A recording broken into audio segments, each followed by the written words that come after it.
देखो फर्स्ट आता है हमारा सांद्रता के साथ चालकत्व में अंतर, यानी कि सांद्रता पे किस तरीके से डिपेंड हो रही है हमारी चालकता।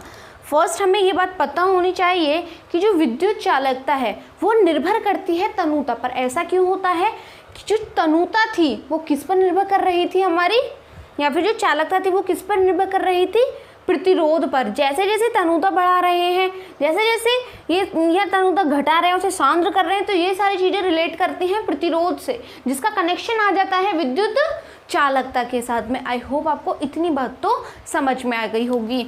अब देखो जो विद्युत चालकता है वो निर्भर करती है किस पर, तनुता पर। जैसे जैसे हम विद्युत अपघट्य विलयन की तनुता बढ़ाते जाते हैं, यानी कि इसमें यदि विद्युत अपघट्य मिला हुआ है, विद्युत अपघट्य यदि इसमें मिला हुआ है और हम इसमें क्या कर रहे हैं, विलयन मिलाते जा रहे हैं, यानी कि इसे और क्या करते जा रहे हैं, हम तनु करते जा रहे हैं। क्या करते जा रहे हैं, इसे तनुता इसकी बढ़ा रहे हैं, इसे तनु कर रहे हैं। तो क्या डिफरेंस देखने को मिलेगा हमें, जब हम इसकी तनुता बढ़ा रहे हैं तो जो विलयन के अंदर उपस्थित कण है उनके अंदर अंतरा आयनिक आकर्षण बल विलयन की दर के हिसाब से क्या होता जाएगा, कम होता जाएगा, जिससे क्या होंगे, आयनिक जो मतलब आयन जो है वो आयनिक कण ज़्यादा हो जाएंगे, जिसके कारण क्या होगा, आयनिक की संख्या बढ़ जाएगी, आयनों की संख्या बढ़ जाती है। ऐसा क्यों होता है, क्योंकि आयनन दर बढ़ रही है, क्योंकि आयनन दर क्या हो रही है, बढ़ रही है। क्लियर हुई इतनी बात, ऐसा क्यों होता है। देखो जैसे जैसे हम क्या कर रहे हैं, तनु की तरफ उसे लेके जा रहे हैं, तनुता बढ़ा रहे हैं, यानी कि विद्युत अपघट्य विलयन की हम तनुता बढ़ा रहे हैं, तो उसके अंदर जो कण है उनकी अंतर आयनिक आकर्षण बल जो है वो कमजोर पड़ रहा है। यानी कि यदि ये परमाणु हैं, इसके अंदर ये इलेक्ट्रॉन्स फ्लो हो रहे हैं, तो इनके बीच का जो ये आकर्षण बल है, ये क्या है, अंतर आयनिक आकर्षण बल। यदि ये कमजोर होगा तो इलेक्ट्रॉन्स फ्लो होंगे, यदि ये कमजोर होगा तो इलेक्ट्रॉन्स फ्लो होंगे, तो यानी कि क्या देखने को मिलेगा, आयन ज़्यादा देखने को मिलेंगे। दैट मीन्स जब आयन ज़्यादा होंगे तो क्लियर सी बात है विद्युत चालकता ज़्यादा होगी। आई होप आपको ये टॉपिक बिल्कुल क्रिस्टल क्लियर हो गया होगा। आई होप आपको ये बातें तो समझ में आ गई होंगी। अब हम देखते हैं कि चालकता पर तनुता का प्रभाव। इससे हमें क्या पता चला, जैसे जैसे हम तनुता बढ़ा रहे थे उसकी जो चालकता थी वो क्या हो रही थी, बढ़ रही थी। क्या हो रही थी, बढ़ रही थी।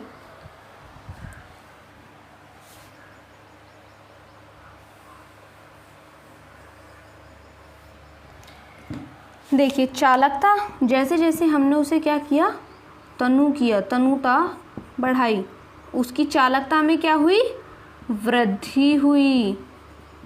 चालकता में क्या हुई, वृद्धि हुई। ये बातें आपको समझ में आ चुकी हैं, आगे चले, क्लियर है। नेक्स्ट है हमारा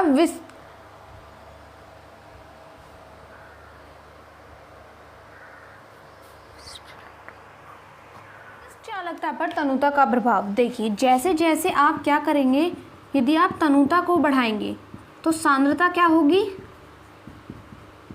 कम होगी। किसी विद्युत अपघटनी विलयन के लिए यदि आप तनुता को बढ़ाते जाएंगे, इसके लिए नेक्स्ट लॉजिक लग रहा है कि यदि आपने तनुता को बढ़ाया तो सांद्रता कम होगी, यानी कि जो गाढ़ा था विलयन, जैसे जैसे आप उसमें विलयन में क्या मिलाते जा रहे हैं, जैसे जैसे आप उस विद्युत अपघटनी विलयन में विलयन मिलाते जा रहे हैं, तनुता क्या हो रही है, बढ़ रही है, जिसके कारण सांद्रता घट रही है। इसको आप ऐसे समझिए जैसे कि ये एक पानी चीनी का घोल है, चीनी पानी घोल है ये, इसमें आपने क्या किया है, 1 किलो चीनी मिलाई है, 1 किलो पानी, तो ये क्या है, सांद्र है। फिर आप क्या कर रहे हैं, इसमें पानी वाटर मिलाते जा रहे हैं, इसमें पानी मिला रहे हैं आप। जैसे जैसे आप पानी मिलाते जाएंगे चीनी की मात्रा उतनी रख रहे हैं, तो ये क्या हो रहा है, तनु होता जा रहा है, सांद्रता घटती जा रही है। तनु करोगे सांद्रता घटेगी, या फिर आप बोल दीजिए कि आयतन बढ़ रहा है, आयतन बढ़ रहा है। इतनी क्लियर हुई बात, आयतन बढ़ रहा है, क्लियर। देखो जब तनु किया सांद्रता घटी, इसमें जब आप पानी मिला रहे थे, चीनी पानी, जब आपने इसमें पानी मिलाया, पहले तो 1 किलो था, 1 किलो का रेशियो था, जब आपने इसमें पानी और भी ज़्यादा मिलाया तो क्या आयतन इसका बढ़ नहीं रहा, क्या ये और ज़्यादा बढ़ नहीं रहा, मिश्रण बढ़ रहा है, आयतन बढ़ रहा है, यानी कि प्रति इकाई आयतन में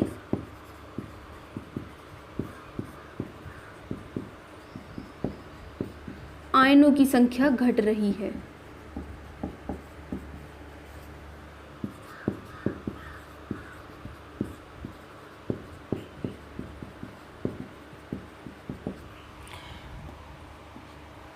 जब तनुता बढ़ाई, सांद्रता घटी, आयतन बढ़ा।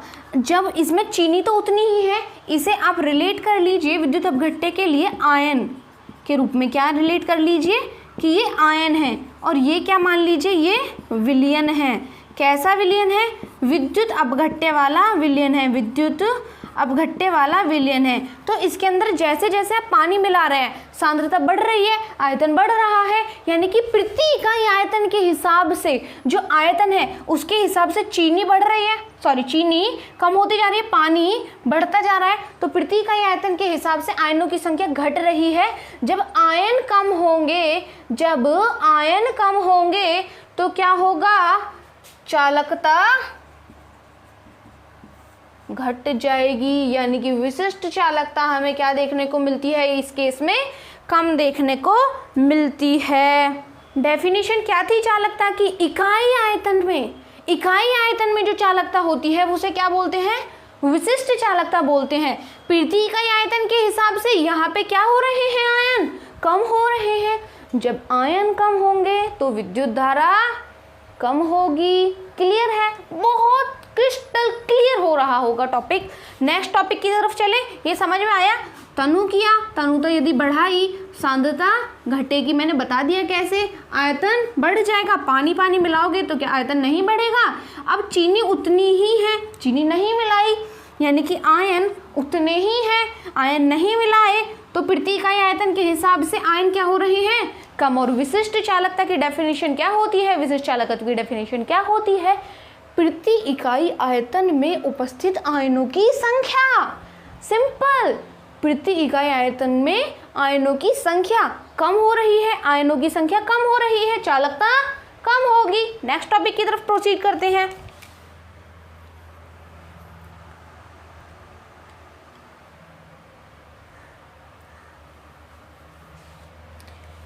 और एक बात यहाँ पे आप इसे भी ऐसे भी लिख सकते हैं, जितने ज़्यादा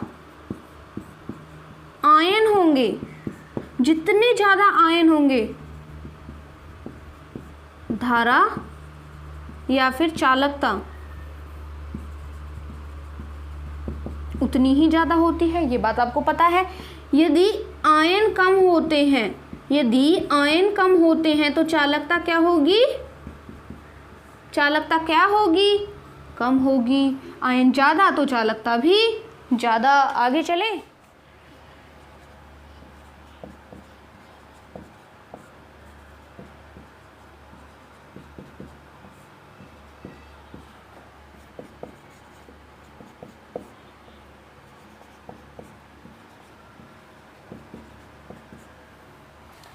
नेक्स्ट पॉइंट है हमारा मोलर चालकता पर तनुता का प्रभाव, या फिर तुल्यांकी चालकता भी बोल लीजिए। मोलर चालकता पर तनुता का प्रभाव या तुल्यांकी चालकता, दोनों पर सेम ही कंडीशंस होंगी।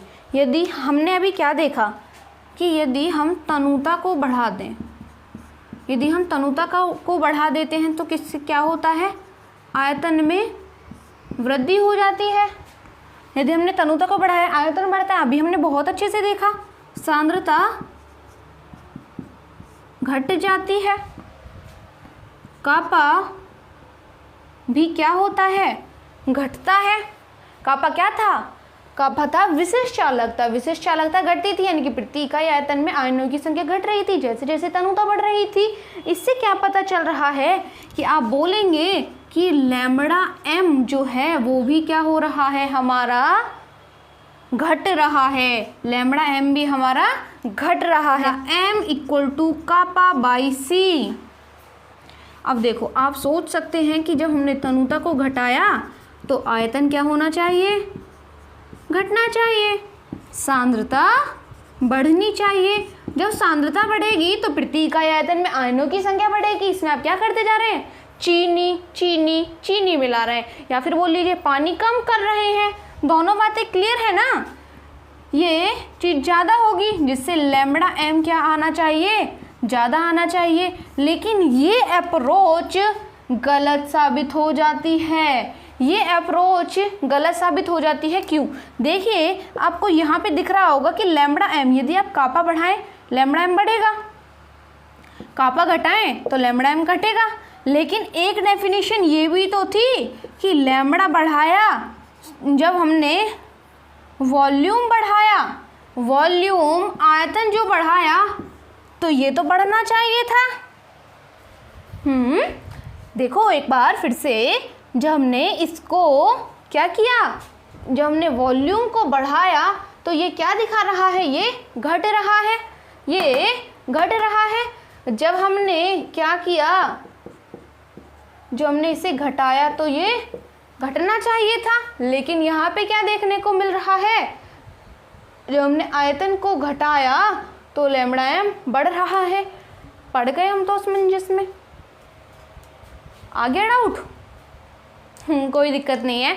अभी हम देखते हैं कि आखिर ऐसा हो क्यों रहा था, या फिर हम कौन सी वाली डेफिनेशन को सुपर मानेंगे, किसके हिसाब से हम कनेक्शन जोड़ेंगे, किसके हिसाब से हम करेक्शन करेंगे। तो होता है जैसे जैसे हम तनुकरण करते हैं, अर्थात हम सांद्रता क्या करते हैं, अर्थात हम सांद्रता क्या करते हैं, तनुकरण किया, सांद्रता को बढ़ाया, कापा।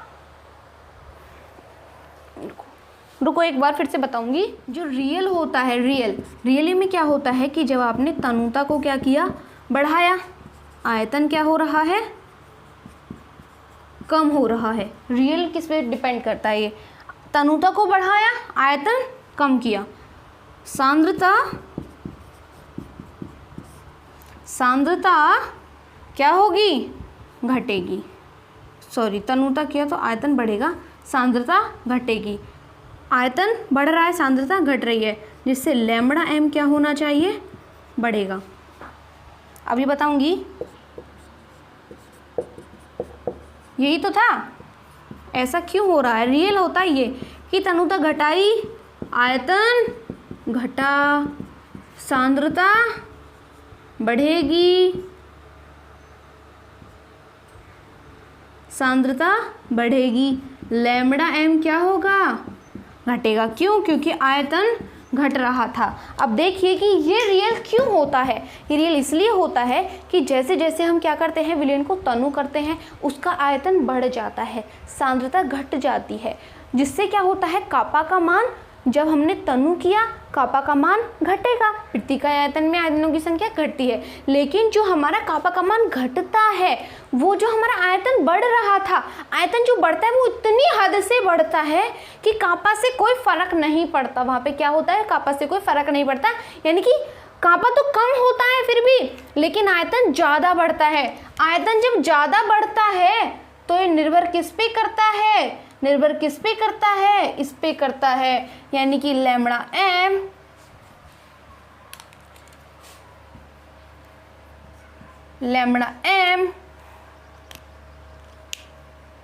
Equal to kappa into v, lambda m equal to k upon c, ये था हमारा, और एक ये था। इसमें जो आयतन का मान जो बढ़ता है वो कापा से ज़्यादा बढ़ता है, यानी कि कापा जितना कम होता है उससे कई गुना ज़्यादा आयतन हमारा बढ़ जाता है, कई गुना ज़्यादा डिफरेंस देखने को मिलता है हमें, इसलिए हम बोलते हैं कि ऐसा हो रहा है। आई होप आपको ये सारी की सारी बातें अच्छे से समझ आई होंगी। यहाँ पे देखिए इसकी सारी की सारी थ्योरी आपको दिख रही होगी। हैंड रिटन नोट्स बनाए गए हैं ताकि आपको बिल्कुल भी कोई प्रॉब्लम ना हो, आप अपनी स्टडीज़ को कंटिन्यू रखें, नोट्स बनाने में आपका टाइम वेस्ट ना हो और आप आसानी से लर्न कर सकें। आगे चलें, ठीक है, आगे प्रोसीड करते हैं। ये बातें आपको समझ में आ गई, फिर से बता देती हूँ कि जो आयतन का जो मान है वो इस हद से बढ़ता है कि कापा का मान जिस हद से घट रहा था ना, उससे कई गुना हद से आयतन बढ़ रहा है, जिसके कारण ये डिपेंड कर जाता है हमारा आयतन पर ही। जब आप इसे बढ़ाएंगे ये बढ़ेगा, इसे घटाएंगे तो ये घटेगा। क्लियर? तनुता बढ़ाई, आयतन बढ़ा, सांद्रता घटेगी, लैम्बडा एम बढ़ेगा। तनुता घटाई, आयतन घटा, सांद्रता बढ़ी, लैम्बडा एम घटा। आई होप आपको ये सारी की बातें अच्छे से समझ में आ गई। आगे चलते हैं। नेक्स्ट पॉइंट आ जाता है हमारा अनंत मोलर चालकता। अनंत मोलर चालकता। इसके अंतर्गत क्या होता है, अब देखो नेक्स्ट आता है हमारा लिमिटिंग मोलर कंडक्टिविटी, अनंत मोलर चालकता। अनंत मोलर चालकता के अंतर्गत क्या होती हैं, ये सारी चीज़ें समझने से पहले हम एक बार ये फिर से रिवाइज कर लेते हैं कि जब हमारा वॉल्यूम बढ़ेगा सांद्रता घटेगी। इसे आप ऐसे लिख लीजिए, आयतन यदि आप क्या करें, बढ़ाएं, सांद्रता क्या होगी, कम होगी, लैम्ब्डा एम बढ़ेगा। अभी हम देख चुके हैं यदि हम आयतन को बढ़ाते जाएं लैम्ब्डा एम बढ़ता जाएगा, सांद्रता कम होती जाएगी। लेकिन हम क्या कर दें कि आयतन को अनंत कर दें,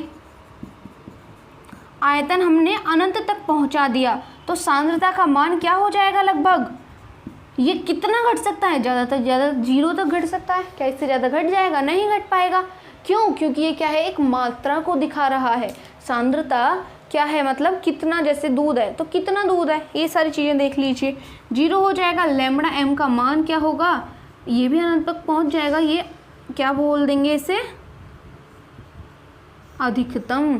यानी कि क्या ऐसा संभव है कि हम आयतन को अनंत कर दें, क्या ऐसा संभव है कि हम आयतन को अनंत कर दें, शायद नहीं। तो हम क्या करते हैं कि सांद्रता को 0 तक ले जाते हैं, सांद्रता बिल्कुल घटा देते हैं। तो उस केस में हम बोलते हैं कि आयतन अधिकतम हो गया, आयतन अनंत हो गया, तो लैम्ब्डा एम क्या होगी, हमारी अधिकतम होगी। इसी को हम क्या बोलते हैं, अनंत मोलर चालकता बोलते हैं। मोलर चालकता अधिकतम होगी। डेफिनेशन देखिए, यदि हम आयतन को अनंत कर दें, तो सांद्रता का मान लगभग 0 हो जाएगा। इस केस में मोलर चालकता हमें अधिकतम देखने को मिलती है, या फिर यह जो मोलर चालकता होगी वो अधिकतम होगी, यह मोलर चालकता अधिकतम होगी। क्लियर हुई इतनी बात। तो इसे हम डिफाइन करते हैं इस तरीके से, और लैम्ब्डा एम हम दिखा रहे होते हैं इस तरीके से, इसे डिनोट करते हैं लैम्ब्डा एम इनफाइनाइट। अब देखो कि लैम्ब्डा एम का मान आखिर हम कैसे निकाल सकते हैं। लैम्ब्डा एम का मान आसानी से तो नहीं निकाला जा सकता कि हम आयतन को अनंत कर दें, क्या ये संभव है, नहीं। तो इसलिए हमने क्या किया, नई अप्रोच लगाई और एक ग्राफ निकल करके आया जिसके यूज से हम लैम्ब्डा एम इनफाइनाइट का मान निकाल लेते हैं, या फिर अनंत मोलर चालकता का मान निकाल लेते हैं। देखिए, ये प्रबल विद्युत अपघट्य और दुर्बल विद्युत अपघट्य, जो कि हम प्रीवियस क्लासेस में देख चुके हैं। प्रबल विद्युत अपघट्य के लिए हम देखेंगे, दुर्बल विद्युत अपघट्य के लिए हम देखेंगे कि लैम्ब्डा एम इनफाइनाइट का मान कैसे निकालना है। दोनों के दोनों अलग अलग कसौटियों पर खड़े उतरेंगे। क्लियर, आगे चलते हैं।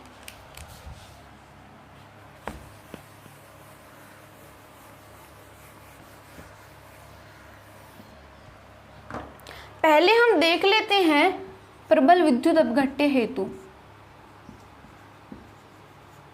क्या देख रहे हैं हम, लैम्ब्डा एम इनफाइनाइट की वैल्यू देख रहे हैं। प्रबल विद्युत अपघट्य हेतु, प्रबल विद्युत अपघट्य क्या होते हैं, जो पूरी तरीके से आयनों में टूट जाते हैं। क्या करते हैं, पूरी तरीके से आयनों में बिखर जाते हैं। विद्युत अपघट्य के वो लवण होते हैं जिसमें,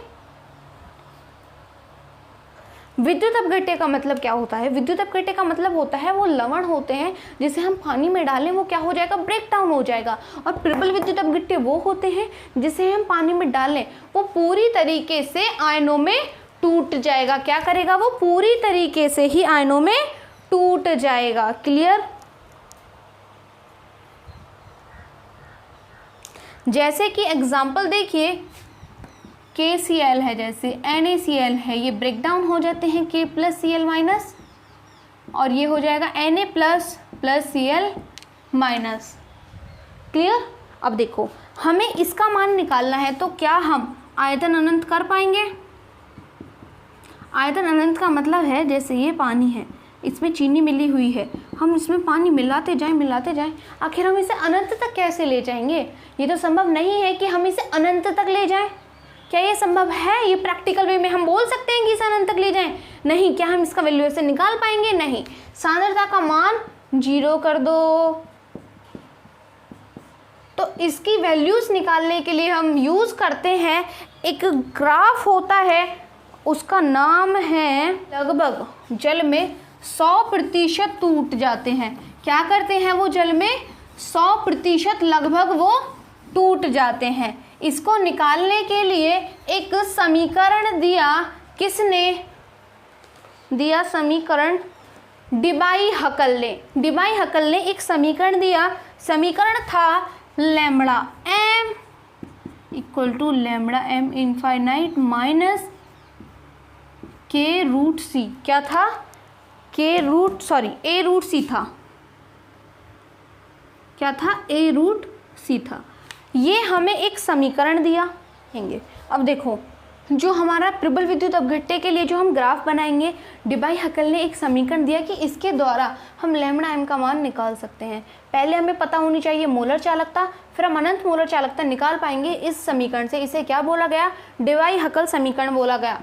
इसका कन्वर्जन ये थी, इसका कन्वर्जन ये थी। इसका प्रूफ हमें नहीं करना, सिंपल हमें इक्वेशंस याद रखनी है। ये एक समीकरण थी जो उन्होंने दी, फिर उससे हमें ये समीकरण मिलती है, या फिर इसे भी हम इस समीकरण के रूप का मान सकते हैं। क्लियर हुई इतनी बात? अब देखो यहाँ पे कि हमारा जो a है, a की वैल्यू होती है 82.4 डिवाइडेड बाई dt की पावर 1/2 n। इसे बोलते हैं शांता। इसे क्या बोलते हैं? शांता। शांता कब? तापमान T व सांद्रता C पर जो श्यानता है उसके लिए इसे यूज़ किया गया है। D है परावैद्युत स्थिरांक और T क्या है? यहाँ पे तापमान है। और यहाँ पे B जो है वो उसकी वैल्यू है 8.20 इंटू 10⁵ डिवाइडेड बाई dt की पावर 3/2, dt की पावर 3/2। क्लियर हुई इतनी बात? ये सारी चीज़ें हैं। फिर हमने क्या किया, इनके बीच में ग्राफ बना करके देखा। किस किस के बीच में? C और लैम्बडा m के बीच में। जब हमने ग्राफ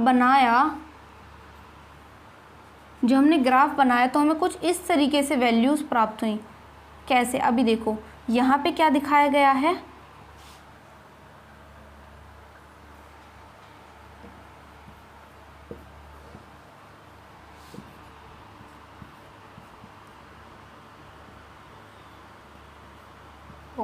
हम क्या बना रहे हैं? KCl के लिए ग्राफ बना रहे हैं। KCl के लिए जो हमने ग्राफ बनाया है इस इक्वेशन के हिसाब से हम क्या करते हैं, हमें वैल्यूज़ मिलती जाती हैं। हमें ये 3 वैल्यूज़ मिली, एनसीईआरटी में दिया होगा ये ग्राफ। हमें 3 वैल्यूज़ मिलती है। यहाँ पे हमने सांद्रता ली है, यहाँ पे हमने लैम्बडा एम लिया है। क्या लिया है? यहाँ पे हमने ली है मोलर चालकता। ठीक है, यहाँ पे हमने मोलर चालकता ली है। हम क्या कर देते हैं, इसे आगे तक बढ़ा देते हैं। क्या कर देते हैं? इसे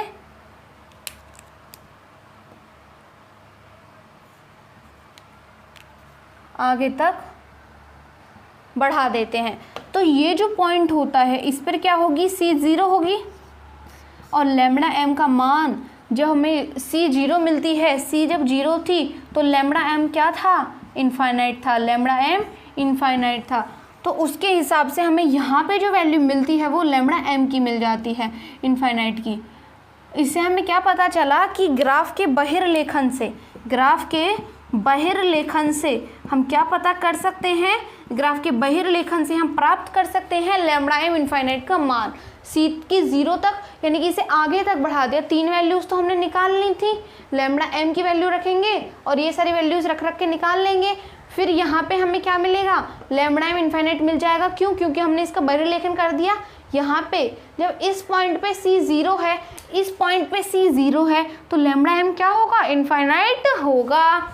क्लियर हुई इतनी बात? आगे चले? ठीक है। लेकिन जो हमारे दुर्बल विद्युत अपघट्य हैं, दुर्बल विद्युत अपघट्य पूरी तरीके से ब्रेक डाउन नहीं होते। दुर्बल विद्युत अपघट्य पूरी तरीके से ब्रेक डाउन नहीं होते। किसमें? आयनों में। 100% वो आयनित ब्रेक डाउन नहीं होते। तो उनके लिए जो ग्राफ देखा गया, उनका जब ग्राफ बनाया गया तो वो ग्राफ था, यहाँ पे यदि हमने C लिया, यहाँ पे हमने लैम्बडा एम लिया, तो वो ग्राफ ऐसा था जिसका बहिर्लेखन करना संभव नहीं था। इसी के हिसाब से देखा तो हमें क्या पता चला कि बहिर्लेखन के हिसाब से हम इसमें लैम्बडा एम इनफाइनाइट का मान नहीं निकाल सकते। तो क्या है वो राज जिससे हम दुर्बल विद्युत अपघट्य के लिए लैम्बडा एम इनफाइनाइट का मान फाइंड आउट करेंगे? तो उसके लिए आपको आना होगा। नेक्स्ट क्लास में हम डिस्कस कर रहे होंगे कि दुर्बल विद्युत अपघट्य के लिए लैम्बडा एम इनफाइनाइट का मान कैसे निकालते हैं, उसके लिए क्या रूल्स लगते हैं, क्या रेगुलेशंस लगती हैं। आई होप आपको यदि यहाँ तक वीडियो पसंद आई तो वीडियो को लाइक कर देना। यदि आपका एक भी डाउट है इस चैप्टर से रिलेटेड कमेंट बॉक्स में नीचे कमेंट कर दीजिएगा। नीचे जो व्हाट्सएप नंबर शो हो रहे हैं वहाँ पे आप व्हाट्सएप करेंगे, आपको एक लिंक मिलेगा, वहाँ से जाके आप इनके फिजिक्स और केमिस्ट्री के मिनिमम प्राइजेस में जो नोट्स हैं उन्हें आप जाके बाय कर लीजिए। वहाँ से आप अपनी स्टडीज़ कंटिन्यू कीजिए। प्लीज़ वीडियो को शेयर अपने फ्रेंड्स के साथ ज़रूर कीजिएगा। Thanks for watching.